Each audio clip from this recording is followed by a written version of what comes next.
Welcome back. In this video, I'll show you how to connect a wired headphones to your Redmi 14C. So luckily, with the Redmi 14C, it comes with a headphone jack at the top left corner of the phone.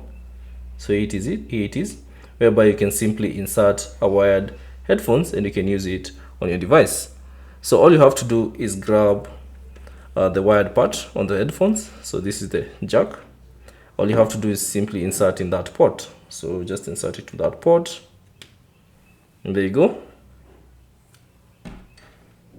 And once inserted, you can now simply use your wired headphones to listen to your music or your videos on your Redmi 14C.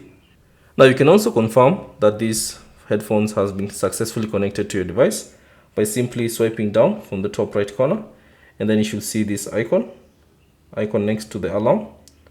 This is the icon. That icon indicating that the headphones has been successfully inserted on your Redmi 14C. So that's basically it on how to connect a wired headphone to your Redmi 14C. Thanks for watching. If you have any questions, leave them down in the comment section below. And if you found this video useful, consider leaving a like and subscribe to the channel.